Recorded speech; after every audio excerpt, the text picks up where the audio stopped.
Hello friends, my name is RagePanda1 and today I want to try to help the new players out.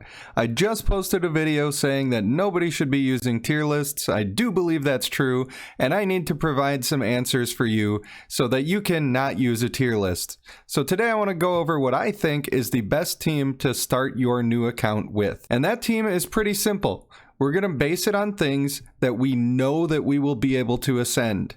And we can only know that we can ascend something if we have the companions already.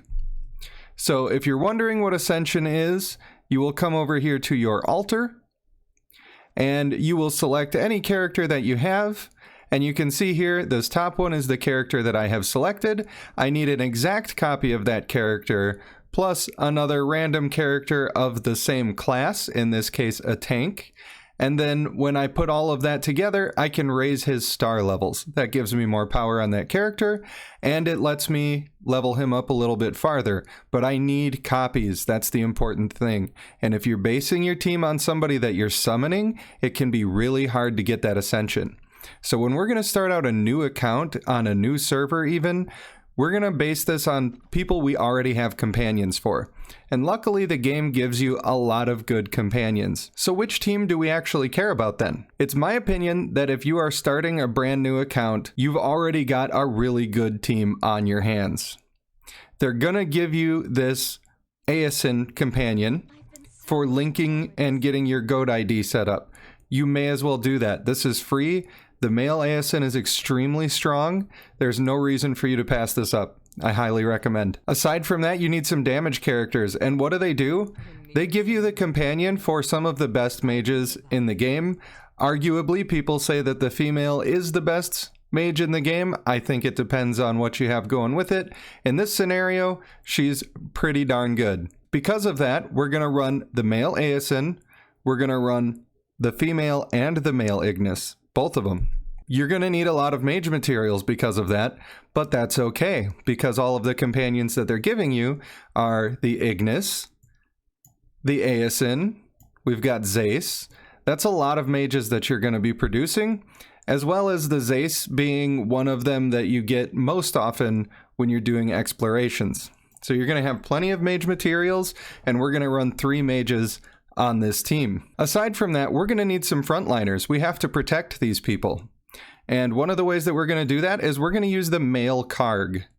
And the reason that we're using the male Karg, we can see that if we look at his automatic skill, which is the skill on the left, he launches a fireball which will cause burning. And burning is an interaction that synergizes well with our Ignis characters. He works as a frontliner. His attack speed bonus is fixed now on his ultimate, so he's fairly good. If you were looking at a tier list, they probably wouldn't have him at the top, but for what we're actually looking at right now, he is the absolute best that you're going to get in the early game with the guaranteed ability to level it up. Next to him, we have our male Sallyhorn, which the game gives you right off the bat. And we're going to try to stick with him just for a couple of days.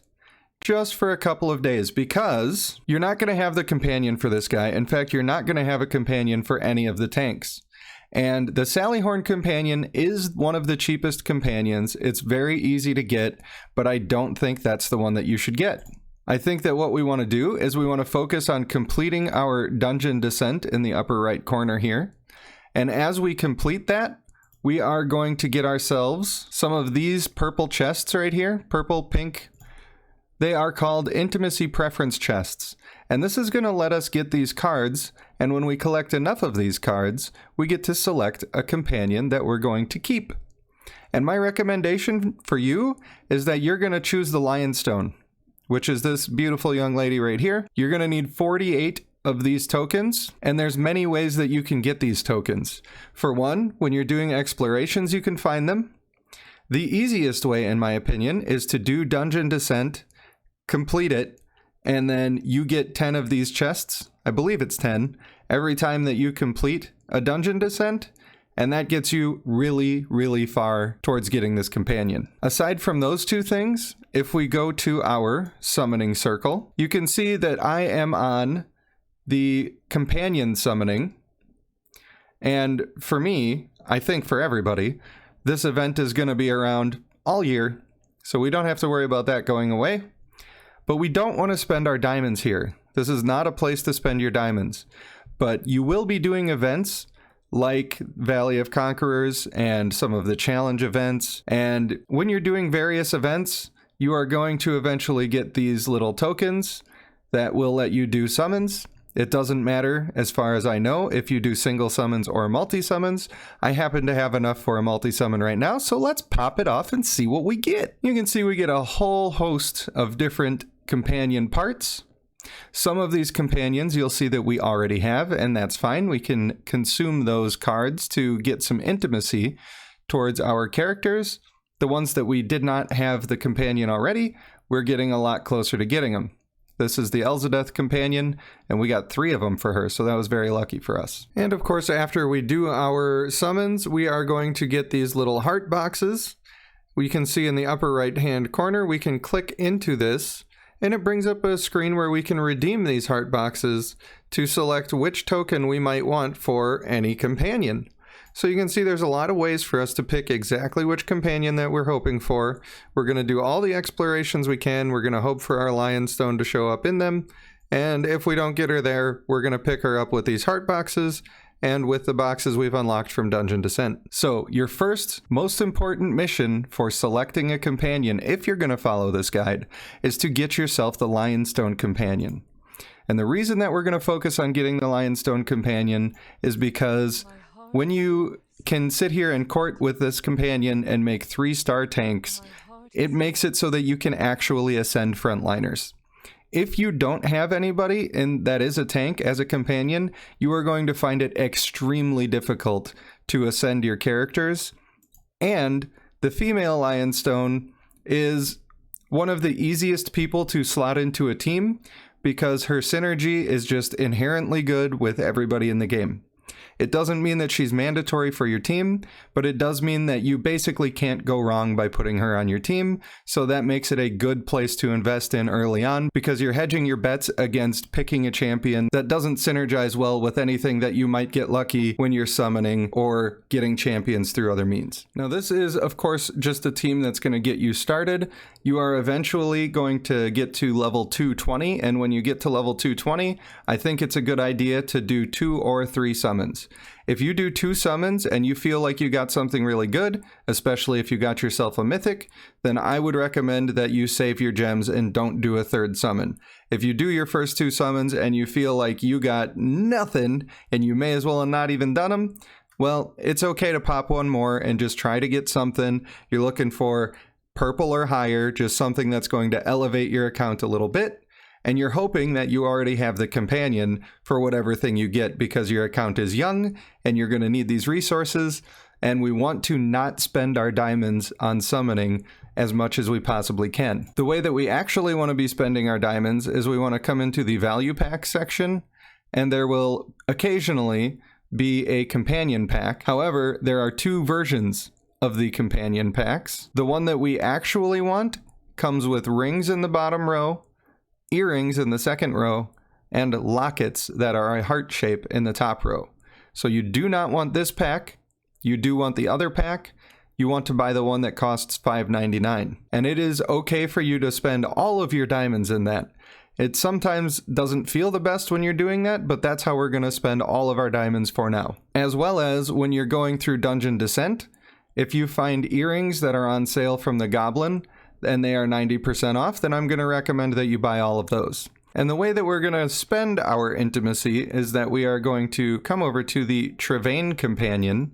We specifically want the Trevaine Companion for a couple of reasons. Number 1, she's a 1-star champion, which means that she is cheaper to level up to Mythic, and you can court with a 1-star companion more often, and the children require less interactions to raise. And the reason that that's important is because we want to get this Mythic companion specifically so that we can get a bunch of Mythic champions so that we can use their traits for marriage. So since she is 1-star, she's going to produce an heir more often, thereby giving us more traits that we will be able to marry off to every other champion that we have. Even if your favorite champion is purple, if you know that you love that champion and you're going to continue to use it, if you find a higher rarity of the same champion, you can increase the one that you've already invested in. So there's no loss for you to marry these traits off onto your purple one if you are sure that you love that character. You're going to get some stones for summoning characters, and when you get those stones, it's perfectly okay to summon. However, because we're looking at a brand new account and we're not looking at... I'm not making this guide expecting you to spend $100 on the game. I'm expecting you to try to be very efficient. There is this standard summoning banner. This does not have any of the new characters that have come out since the release of the game, but that's okay because number one, it's extremely hard to get the companions for the champions that have come out since the beginning of the game, and it is going to be extremely difficult for you to ascend those champions. So you actually are happy that you're not going to be getting them because it's much harder for you to ascend them. So when you get your summoning stones, I would highly recommend that you summon specifically on this banner. And another reason for that is that the chances for a mythic champion are almost 3%. If you look at the chances for the class summons specifically, it's going to be much lower than that. So when you're actually setting up this team that I've recommended to you, you're going to either have your female lionstone on the left or the right. And that sort of depends on what traits you have. If your Karg has more tanky traits rather than damage, then I would probably put him on the left and let the female lionstone take the smaller amount of damage. In my experience, the left side seems to get more threat from more enemies, and the right side seems to be a little mellower. It doesn't always work that way, but that is what tends to happen from what I've seen. So if I can have my female lionstone live longer, then I want to have my female lionstone live longer. The next thing is we want to keep our male Aeson in the middle row, which is position 2. You can see if I click him off, there is a 2 on the ground there. We want to have him in position 2, and the reason is because there really aren't any moves in the game that are going to specifically target second position. They have assassins, they have male tidestorm, they have a lot of different ways that the enemy can specifically target a backliner, and the person that we most want to keep safe here is our male Aeson. He does do quite a bit of damage, but he also is keeping the rest of our team alive, so it's very important, in my opinion, to keep him in the safest position. That does make things easier in terms of positioning the rest of your team. You will generally have it look this way. Now, if the person on our left side on the enemy team is causing you problems, that might be something like they have a lionstone that's getting off shields, or the damage boost from the female, or a Karguk who you are not quite killing and then she's healing up and becoming indestructible, or a female Ugrel that is going to do basically the same thing as the female Karguk. These are all things that you want to target and kill now. You just need to DPS them down and get it over with. That's going to be the rare instance where our male Aeson is going to come back here. We're going to have a mage in the front line over there, and we're going to feel free to put our male Karg in the middle. He's still going to go up to the left and engage almost every time. And then that's going to put all of our DPS on the same side, targeting the same person that we need to kill now. So that's most helpful when they're doing a big buff or they're healing themselves a lot. They could be up on this side, they could be on the other side. It's just a positioning thing to be looking out for. And then finally, how are you going to spend your diamonds after you've already got your Trevaine to Mythic? And when I say Mythic, I mean we're just going to get her up past the 5,000 threshold. We're not going to go all the way to 20,000 to get level 22 traits. That's not something you need to do until you have your team all figured out with Mythics. It's not that big of a boost. It is a good boost, but it's not worth all of the extra investment that you need to put into it until your team is in order. If you've been following the guide and you've only summoned 2 or 3 times and you got your companion, this one is Mythic, you have your Lionstone companion, and you're feeling the itch to do some summons, well, then I think you've earned it, and you should go ahead and do a handful of summons. Summons are not the best long-term investment. You can get lucky and just blow up your account. I've seen people get 3 Mythics in one pull. It's never happened to me, but if that did happen to you, it would be great for your account. I don't recommend going that way.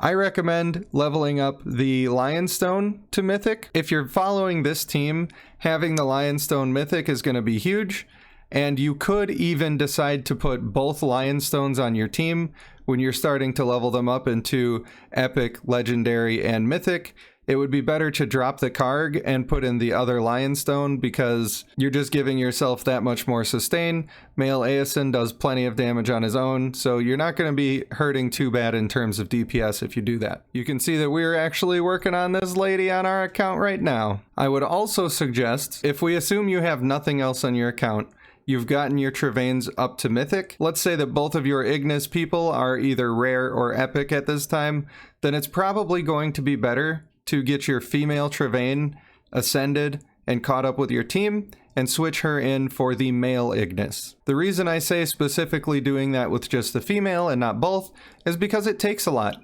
It takes a lot of resources to get these leveled up and ascended to where you need them to be ascended to. So we're going to do the female one first, and in time we'll do the male one if we haven't gotten our DPS sorted out by then. So if this beginner plan has helped you in any way, then I would invite you to subscribe to the channel so you can get more content like this. And if you are new to the game, I hope that you really enjoy it as much as I do, and I hope that you'll be sticking around in the Facebook groups and the Discords, and we'll have a chance to chat in the future. For now, I've been Rage Panda 1, and I'll see you in the next one.